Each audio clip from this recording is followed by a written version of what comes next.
Hello students, आज जो हम लोग बात करने वाले हैं वो है ग्रेविटी कंसेप्ट की। पहले मैं आपको ग्रेविटी कंसेप्ट समझा देता हूं। आप लोग कई बार मैजिक शोज में गए होंगे। अच्छा, मैजिक शोज में कई बार हम लोगों को ये गलत लगता है कि मैजिक शोज में मैजिक वालों के पास कुछ स्पेशल पावर होती है। ऐसा कभी नहीं होता है। एक्चुअली में वो साइंस का ही यूज करके आपको मैजिक दिखा रहे होते हैं। अब जैसे मैं आपसे बोलूं कि मैं आपको एयर में सस्पेंड कर सकता हूं, तो आप बोलोगे नहीं सर, ऐसे कैसे पॉसिबल है। अब मैं आपको बताता हूं। देखो, एक तो तरीका ये है कि मैंने आपको एक कुर्सी पे बिठाया और कुर्सी पे बिठाने के बाद या किसी बेंच पे बिठाया और मैंने उसको रस्सी से बांध के ऊपर कर दिया। आप बोलोगे सर ये तो कोई भी कर देगा, आपने मजाक कर दिया हमारे साथ। एग्जैक्टली सेम बात। मगर कुर्सी से उठाने में आपको दिख क्यों रहा है? क्योंकि रोप जो है वो विजिबल है। और जो आपने फोर्स की बात करी है वो फोर्स कौन सा है? Contact force. अगर मैं विदाउट कॉन्टैक्ट वाला कोई फोर्स ले लूं जो कि हम लोगों को दिखाई ना दे, तो हम लोगों को ये बिल्कुल भी समझ में नहीं आएगा। फॉर एन एग्जाम्पल, मैंने क्या किया, मैंने एक प्लेट ले ली मेटल की, उसे मैंने उसके ऊपर किसी को लेटा दिया। अब ये प्लेट अगर ऊपर जाने लग जाए और आपको रस्सी दिखाई ना दे ऊपर नीचे से, आप बोलोगे जादू हो गया। मगर जादू क्यों हो गया? क्योंकि आप अपनी फिजिक्स को उस मैजिक से कनेक्ट नहीं कर पाए। अगर आप फिजिक्स को मैजिक से कनेक्ट कर लो कि देखो ये आपकी कोई प्लेट हो गई, अब इस प्लेट के नीचे आप दूसरी कोई प्लेट लगा दो, इस प्लेट को आप चार्ज कर दो और इस प्लेट को धीरे धीरे इस पर चार्ज बढ़ाना स्टार्ट करो। जो आपने इसका चार्ज रखा है, मान लो आपने पॉजिटिवली चार्ज रखा है, तो आप अगर इसको भी पॉजिटिवली चार्ज कर दो और इसका चार्ज कंटिन्यूअसली बढ़ाते जाओ, तो क्या होगा? धीरे धीरे ये प्लेट ऊपर उठना स्टार्ट करेगी कि नहीं करेगी? क्यों स्टार्ट करेगी? रिपल्सन की वजह से। तो रिपल्सन की वजह से जब ये प्लेट ऊपर उठेगी, तो अब मैं मैजिक के टाइम में आपको ये बता सकता हूं कि देखो ऊपर से मैं प्लेट ऐसे रखी हुई है, ऊपर से दिखाया देखो भाई कोई रोप नहीं लगी हुई है, मैंने नीचे से दिखाया देखो भाई कोई रोप नहीं लगी हुई है। बट आपको ये नहीं पता है कि मैंने नॉन कॉन्टैक्ट फोर्स के थ्रू ये काम कर दिया। तो यही एग्जैक्टली सेम काम हमारे मैजिशियन भाई करते हैं। उनका भी यही काम होता है। उनका चाहे वो इस चार्ज से कर दे या फिर नॉन कॉन्टैक्ट फोर्स के लिए हम मैग्नेटिक फोर्स को भी यूज कर सकते हैं, जो इससे ज्यादा स्ट्रांग होता है, हम उसको भी यूज कर सकते हैं। मगर मैं आपको यहाँ ग्रेविटी कंसेप्ट समझा रहा हूं चार्ज वाले चैप्टर में, तो मैं इसको चार्ज से ही बात कर रहा हूं। ठीक है, तो अब ये बात समझ में आ गई कि अगर मैं दो पार्टिकल्स सेम पोलैरिटी के अगर पास में रख दूंगा तो वह रिपल्सन होता है। रिपल्सन होगा तो ये प्लेट अपने आप ऊपर उठने लग जाएगी। और मुझे क्या याद रखना है कि भाई जो इसका mg है, mg से ज्यादा का फोर्स इस पर ऊपर लगे तो ये ऊपर उठना स्टार्ट कर देगी। अगर इस पर फोर्स हमारा ये कौन सा है? इलेक्ट्रोस्टैटिक का। अब अगर ये mg आपका नीचे लग रहा है, इलेक्ट्रोस्टैटिक ऊपर लग रहा है, अगर F इलेक्ट्रोस्टैटिक ज्यादा होगा तो प्लेट ऊपर उठना स्टार्ट कर देगी। अगर आपका mg फोर्स ज्यादा होगा तो प्लेट धीरे धीरे नीचे आएगी। जैसे ग्रेविटी की वजह से आती है वैसे नहीं आएगी, क्योंकि ये वाला फोर्स अभी भी से अपोज कर रहा है। अगर इन दोनों फोर्स को इक्वल कर दिया जाए, अगर इन दोनों फोर्सेस को इक्वल कर दिया जाए, तो इक्वल करते ही क्या होगा? ये जो प्लेट है ये वहीं के वहीं सस्पेंड हो जाएगी। तो अगर मुझे प्लेट को ऊपर ले जाना है तो मैं क्या बात करूंगा कि भाई F electrical is greater then mg, gravitational force. अगर मुझे प्लेट को धीरे धीरे नीचे लाना है तो mg को बड़ा कर दो, इलेक्ट्रोस्टैटिक को छोटा कर दो थोड़ा सा। अगर आपको प्लेट को सस्पेंड रखना है तो आप mg और F इलेक्ट्रोस्टैटिक को क्या कर दोगे? इक्वल कर दोगे। तो इस तरीके से मैं किसी भी प्लेट को, पार्टिकल को, किसी भी बॉडी को ऊपर या नीचे ले जा सकता हूं। कम एक्सेलरेशन के साथ नीचे ले जा सकता हूं, या फिर मैं उसे ऊपर ले जा सकता हूं, या फिर मैं उसे सस्पेंड कर सकता हूं। तो यही आज का हमारा कंसेप्ट है, जिसको नाम दिया मैंने ग्रेविटी कंसेप्ट। याद रहेगा। अब देखो, ग्रेविटी कंसेप्ट में मुझे क्या बोल दिया गया? मुझे बोल दिया गया कि भाई एक आपका कोई पार्टिकल है, उसके पास मास m है, चार्ज उसके पास q है। फॉर एग्जाम्पल इसे मान लिया ये पॉजिटिव चार्ज है। तो अब आप बताइए कि इस चार्ज को सस्पेंड रखने के लिए आपको कितना यहां पे कौन सा चार्ज रखो? एक तो चार्ज का क्या होना चाहिए? तो वो चार्ज मैंने q मान लिया। और ये जो डिस्टेंस आपको दी गई, ये डिस्टेंस दी गई x डिस्टेंस पे। तो आपको ये गिवन है, ये गिवन है, x गिवन है, आपको ये नहीं गिवन है। आपको एक तो ये बताना है कि भाई ये चार्ज कैसा हो। तो ऑब्वियसली हमें रिपल्सन कराना है, क्योंकि mg ऑलवेज कहां लगता है? mg का लगता है always towards the centre of the earth, मतलब डाउनवर्ड डायरेक्शन। mg नीचे लग रहा है तो मुझे इलेक्ट्रोस्टैटिक फोर्स को कहां लगाना पड़ जाएगा? ऊपर, जिससे कि वो mg को कैंसिल आउट कर दे, जिससे कि वो क्या कर दे? mg को कैंसिल आउट कर दे। तो केवल इतना सा काम कर दूंगा तो ये सस्पेंड हो जाएगा। अगर मुझे इसे ऊपर ले जाना है तो F electrostatic is greater than M G होना चाहिए। अगर मुझे धीरे धीरे से नीचे लाना है तो एम जी स्लाइटली बड़ा होना चाहिए एफ इलेक्ट्रोस्टैटिक से। यही आज की मेरी बात है। अब देखो, अगर मुझे बोला जाए तो मुझे क्या करना है कि भाई F electrostatic equals to F gravitational. अब अगर एफ इलेक्ट्रोस्टैटिक की बात करूं तो K Q into Q divided by क्या हो जाएगा एक्स स्क्वायर, और वो किसके इक्वल हो एम जी के। अब मुझे क्यू का ही तो मैग्नीट्यूड निकालना है, तो क्यू इक्वल्स टू आपका कितना हो जाएगा M G X square divided by K और Q, where K is Coulomb's constant. हो गया मेरे बात। अब देखने में आपको लग रहा होगा सर कैसे। अब मान लो आपको एन की वैल्यू दे दिया भाई 10 मिलीग्राम है, आपको क्यू की वैल्यू दे दिया है 2 कूलम है, आपको और जी की वैल्यू दे देते हैं कि भाई जी इक्वल्स टू 10 मीटर पर सेकंड स्क्वायर है। आपको ये वैल्यूज दे दी गई तो आप निकाल नहीं सकते हो कि भाई ये कितना होगा। मान लो एक्स की डिस्टेंस और आपको दे दी जाएगी ये 1 मीटर है, तो अगर आपको इस तरीके से दे दी जाएंगी तो आप सॉल्व नहीं कर लोगे इनको कि भाई क्या हो जाएगा क्यू इक्वल्स टू कितना एम की वैल्यू कितनी दी है 10 मिलीग्राम है, इसका मतलब 10 की पावर कितनी हो जाएगी -6 केजी में कन्वर्ट करेंगे ना ऐसा यूनिट करने से पहले। और क्या हो जाएगा हमारा मल्टीप्लाइड बाई क्या है जी, वैल्यू कितनी है 10, और क्या है हमारे पास एक्स स्क्वायर वैल्यू कितनी है 1 और उसका क्या स्क्वायर डिवाइडेड बाई क्या हो जाएगा आपका के 9 इंटू 10 टू दी पावर 9। और क्या बच गया हमारा क्यू की वैल्यू कितनी दी है मैंने 2 कूलम। हो गया भाई। अब क्या करना है, अब तो केवल सॉल्व कर लो भाई। 10 इंटू 10 कितना हो गया 100। अब कितना हो गया 100 इंटू 10 की पावर -6 डिवाइडेड बाई कितना हो गया आपका 9 इंटू 2 इंटू 10 की पावर 9। 100 से ये कितना हो गया, ये हो गया 1/18 इंटू कितना हो गया भाई, इसको देख लेते हैं। ये कितना हो गया -4 और 9 ऊपर जाएगा तो माइनस के 13। सॉल्व कर लेना, आ गया आपका आंसर भाई। इतना सा काम करना था बस, इतना काम करते ही आपका सारा काम हो गया। तो है कि नहीं आसान। बस हमें क्या समझना है, हमें ये बात समझनी है कि ग्रेविटी की वजह से जो हमारा जो एप्पल था वो तल ऊपर से नीचे क्यों आया था भाई, आने का रीजन क्या था ग्रेविटी। अब ग्रेविटी जितने फोर्स से उसे खींच रही है, अगर उतना ही फोर्स उसे ऊपर दे दिया जाए पार्टिकल सस्पेंडेड हो जाएगा।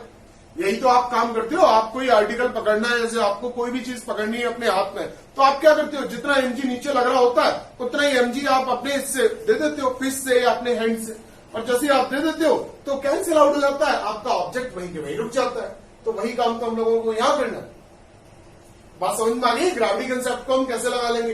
अच्छा, एक और काम हो सकता है हमारा काम क्या हो सकता है कि भाई एम ना देके हम लोगों को क्या बोल दिया जाए कि भाई एम नहीं दिया गया, एम की जगह पे क्या दिया गया, आपको रो दे दी गई। अब रो दे दी गई तो चेंज क्या आया, रो इक्वल टू क्या होता है M upon V, mass upon volume.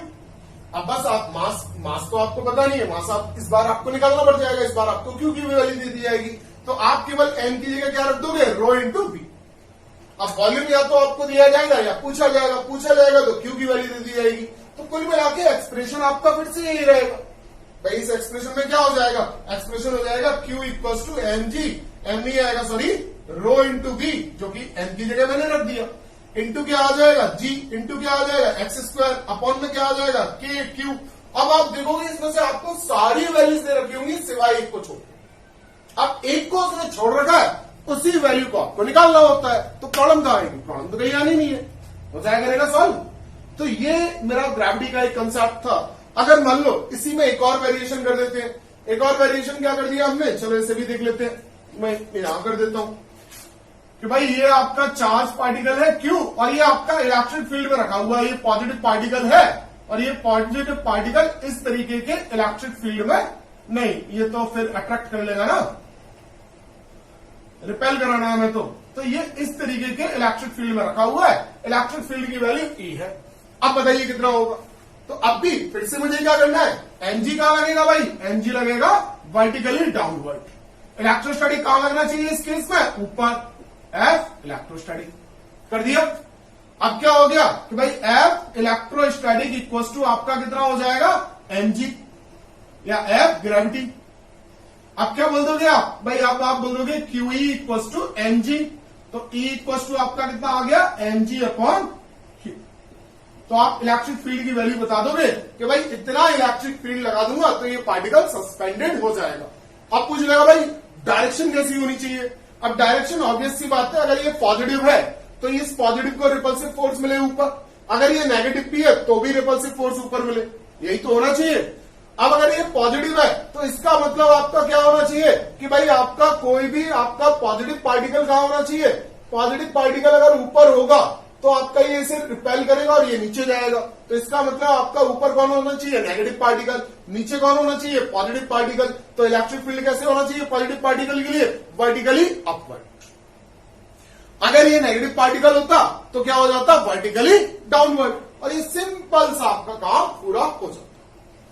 ठीक है, हो जाएगा रहेगा। कोई अगर डाउट ना हो तो आप इसका एक स्क्रीनशॉट ले लो, ये इसी तरीके से आपका वर्क करेगा। कोई सा भी क्वेश्चन आ जाए आपका, अगर आपको सस्पेंड कराना है केवल, तो इतने से काम हो जाएगा, चाहे वो कुछ भी वेरिएशन दे दे, इससे ज्यादा वेरिएशन वो नहीं दे पाएगा। हो गए ये सारे वेरिएशन। चलो आपने स्क्रीनशॉट ले लिया जहां तक मैं जानता हूं। अब देखो आगे की बात कर रहा हूं कि अब हमने क्या किया, अब हम लोगों ने चार्ज पार्टिकल को मोशन करा दिया और उसे इलेक्ट्रिक फील्ड में एंटर कराना है। अब पूछा जाएगा भाई डिस्प्लेसमेंट बताओ। अब क्या पूछा जा रहा है आपसे, डिस्प्लेसमेंट बताओ। ठीक है, डिस्प्लेसमेंट बताओ, या फिर मैं इससे पहले की भी एक बात कर लेता हूं, उसको भी छोड़ो, उससे पहले की बात कर रहा हूं। उससे पहले की क्या बात कर रहा हूं कि भाई टाइम ऑफ फॉल बताओ। क्या बताओ, टाइम ऑफ फॉल, कि कितने देर में पार्टिकल नीचे फॉल करेगा। अब इसमें हम लोग ग्रेविटी को बिल्कुल भूल जाएंगे। ठीक है, इसमें हम लोग ग्रेविटी को बिल्कुल भूल जाएंगे। ठीक है, अब अगर ग्रेविटी को हम लोग बिल्कुल भूल गए तो हम लोग कैसे सॉल्व करेंगे। अब देखो ग्रेविटी कंसेप्ट मैंने यहां नाम जरूर रखा है, मगर एक्चुअली में ये ग्रेविटी का नहीं है, ये और इसके आगे वाला भी टॉपिक। ठीक है, मगर ये आपको बहुत ज्यादा हेल्प करेगा चैप्टर 1 के न्यूमेरिकल सॉल्व करने में। ठीक है, तो आप चाहो तो इस ग्रेविटी कंसेप्ट को हटा के यहां न्यूमेरिकल्स भी लिख सकते हो कि अब हम लोग किसकी बात कर रहे हैं, न्यूमेरिकल्स की बात कर रहे हैं। तो अब देखो अब जो मैं बात कर रहा हूं कि एक मैंने इलेक्ट्रिक फील्ड ऐसे ले लिया, यहां पे कोई पार्टिकल ले लिया कि भाई पार्टिकल आपका क्या है, रेस्ट पे है और वो पॉजिटिव है। अब फॉल कराना है पार्टिकल को फॉल कराना है, इसका मतलब आपका यहां कौन होनी चाहिए, नेगेटिव प्लेट होनी चाहिए, यहां कौन होनी चाहिए, पॉजिटिव प्लेट होनी चाहिए, तभी तो यूनिफॉर्म फील्ड बनेगा। अब यूनिफॉर्म फील्ड बन गया, डायरेक्शन क्या होगी उसकी, ये होगी। अब यहां पे हम लोगों ने बात की है कि भाई इनिशियली वो कैसा है, रेस्ट पे है, तो हमने बोल दिया भाई इनिशियली रेस्ट पे है तो u इक्वल टू 0, ये बात हो गई। अब इनिशियली रेस्ट की बात कर ली है। अब हम लोगों को बताया गया है कि इन दोनों प्लेट्स के बीच में जो डिस्टेंस है वो डिस्टेंस x है, वो डिस्टेंस कितनी है, x है। तो अगर x डिस्टेंस में कितना टाइम लगेगा, तो s की वैल्यू कितनी हो गई, x हो गई। अब केवल ये निकाल लूं कि इस पर कितना फोर्स लग रहा है और कितना एक्सेलरेशन लग रहा है, मेरा काम हो जाएगा।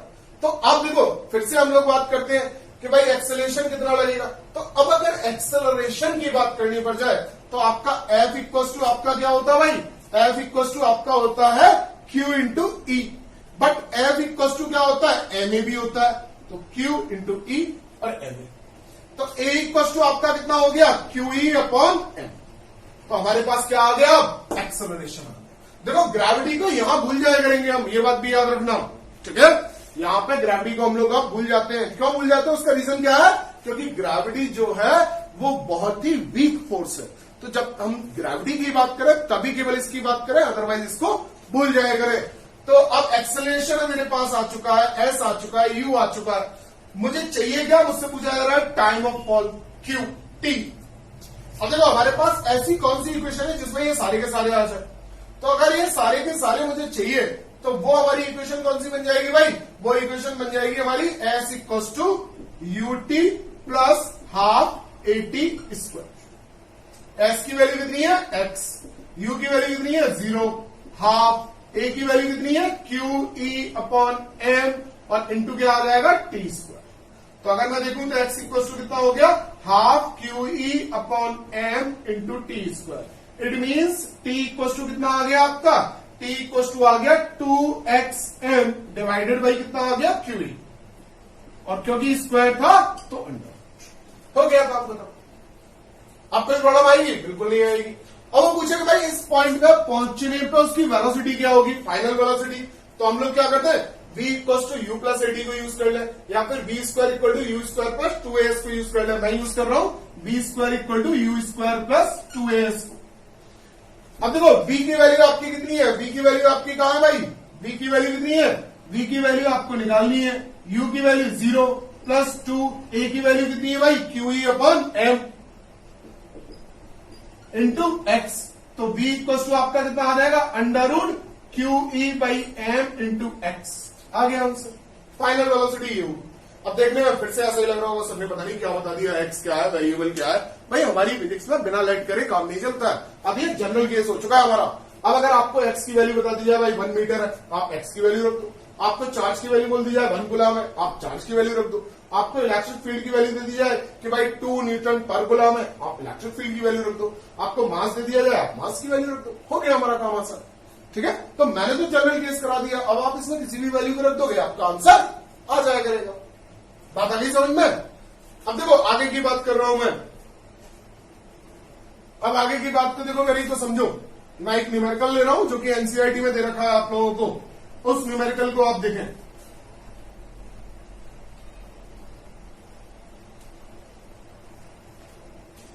अब देखो मेरा काम क्या है, मेरे को ऐसे करके 2 प्लेट बताई गई और इन प्लेट की लेंथ है L, ठीक है। एक पार्टिकल है, जो पार्टिकल इसमें एंटर करता है विद Vx वेलोसिटी, और कैसे एंटर करता है, परपेंडिकुलर टू द फील्ड। अब देखो आप एक केस ले सकते हैं कि हम ये पॉजिटिव हो, एक केस ले सकते हैं हम लोग नेगेटिव। तो मैंने मान लिया कि ये वाली प्लेट आपकी नेगेटिव है, ये वाली प्लेट आपकी पॉजिटिव है। तो अब देखो बात को समझो कि ये वाली नेगेटिव प्लेट इस पॉजिटिव प्लेट को क्या करेगी, पॉजिटिव पार्टिकल को क्या करेगी, अट्रैक्ट करेगी। तो ये पार्टिकल अभी चाहे कैसे भी सीधा जा रहा था, मगर अब कहां जाएगा, ये ऊपर की तरफ फोल्ड होना स्टार्ट करेगा। मतलब पार्टिकल की ट्रेजेक्टरी कुछ ऐसे टाइप की हो जाएगी। अब जब ऐसे टाइप की हो जाएगी तो हमारा क्वेश्चन ही यही है कि पार्टिकल को जाना तो ऐसे था, अब ये आ गया इसका फार एंड। तो ये फार एंड पे जो डिस्टेंस ट्रेवल करेगा ये y, ये डिस्टेंस की वैल्यू आपको बतानी है कि ये फार एंड पे वर्टिकली कितना डिफ्लेक्ट हो चुका होगा अगर इलेक्ट्रिक फील्ड की वैल्यू E है और Vx वेलोसिटी से पार्टिकल आपका एंटर किया। ये हमारा क्वेश्चन है, समझ में आ रहा है भाई। अब देखो अगर इस तरीके का हमारा क्वेश्चन होगा तो हमें एक और चीज इसमें दी जाएगी, वो होगा हमारा मास। इतनी चीजें हमें दे दी जाएंगी, अब बोला जाएगा भाई करो, ठीक है। तो सिंप्लिसिटी के लिए अभी मैंने इसको perpendicular to the electric field लिया है, मगर आप इस कंसेप्ट को थोड़ा आगे भी बढ़ा सकते हैं। अब देखो मैं कहां से बात कर रहा हूं उसकी बात कर लेते हैं हम लोग। अब यहां पे अगर मैं बात करना चाहूं कि भाई एम हो गया, क्यू हो गया, Vx हो गया, ये सारी बातें हो गई, तो सबसे पहले तो एक बात समझो कि इसे हॉरिजॉन्टल डायरेक्शन में मूव कौन करा रहा है, हॉरिजॉन्टल डायरेक्शन में ये वेलोसिटी से मूव करा रहा है। वर्टिकल डायरेक्शन में कौन मूव करा रहा है भाई, वर्टिकल डायरेक्शन में तो वेलोसिटी है ही नहीं है। तो वर्टिकल डायरेक्शन में वेलोसिटी नहीं है, इसका मतलब आपका अगर मुझसे पूछा जाए कि भाई Vx आपका u की वैल्यू कितनी है, u फॉर x कितनी है, वो Vx है, मगर जो uy है, uy की वैल्यू कितनी है, वो 0 है। बात समझ में आ गई। तो इसका मतलब x डायरेक्शन में वेलोसिटी आपकी चेंज नहीं होगी। क्यों नहीं चेंज होगी, क्योंकि x डायरेक्शन में कोई भी फोर्स ही वर्क नहीं करता। जब कोई भी फोर्स वर्क नहीं कर रहा है, x डायरेक्शन में कोई वेलोसिटी नहीं है, तो अब हम आगे की बात कर सकते हैं। क्या मैं यहां से ये निकाल सकता हूं कि ये जो यहां से लेके यहां तक इसे कितना टाइम लगने वाला है। अब यहां से लेके यहां तक इसे पहुंचाने वाला कौन है, x डायरेक्शन की वेलोसिटी। तो मैं केवल ये टाइम निकाल लूं, मेरा काम हो जाएगा। तो अगर मुझे टाइम निकालना हो तो t इक्वल टू आपका कितना हो जाएगा भाई, t इक्वल टू हो जाएगा डिस्टेंस कितनी है L डिवाइडेड बाई वेलोसिटी कितनी है Vx। ये मेरा टाइम आ गया, मैंने उठा के अलग जगह पर रख लिया। अब मेरी बात को समझो कि जब पार्टिकल 2 डायमेंशन में चल रहा होता है, प्रोजेक्टाइल में आपने देखा होगा इस चीज को, तो हम एक एक बार में एक की बात करते हैं। मतलब एक बार मैं हॉरिजॉन्टल की बात कर लूंगा, एक बार वर्टिकल की बात कर लूंगा, बट कैसे भी डायमेंशन हो टाइम आपका कांस्टेंट रहेगा। इसका मतलब जितने टाइम में पार्टिकल यहां से यहां पहुंचेगा उतने ही टाइम में पार्टिकल यहां से यहां भी पहुंचा हुआ है। मतलब टाइम, इतने टाइम में ये इतनी डिस्टेंस कवर किया है, किस डायरेक्शन में, वर्टिकल में, जितने टाइम में इसने हॉरिजॉन्टल में ये डिस्टेंस ट्रेवल करी है। यही तो बात है। अब देखो अगर मैं यहां पे बात करना चाहूं तो सबसे पहले हम लोग क्या निकाल लें कि भाई ये बात तो पता है कि आपकी initial velocity in Y direction 0 है, बट एक्सेलरेशन लिख लेते हैं। तो एक्सेलरेशन कैसे निकालेंगे भाई, एक्सेलरेशन निकालने के लिए क्या हो जाएगा, F equal to QE। But according to Newton second law F की वैल्यू कितनी होती है, ma, तो QE। तो ए इक्वल टू कितना हो गया, QE बाई हो गया। अब QE बाई एम आ गया, एक्सेलरेशन आ गया मेरे पास टी है, मेरे पास Vy है, सारी चीजें तो है। अब मैं नहीं निकाल सकता हूं ये वाई डायरेक्शन का वर्टिकल का कितना होगा। अब देखो यहाँ पे ए आ गया 8 पॉइंट, दूसरा क्या आ गया भाई, टाइम आ गया। टाइम की वैल्यू कितनी है, L/Vx। तीसरी बात क्या बताया भाई हमें, तीसरी बात और यहां पे पता है कि आपकी Uy इक्वल टू कितना है, 0।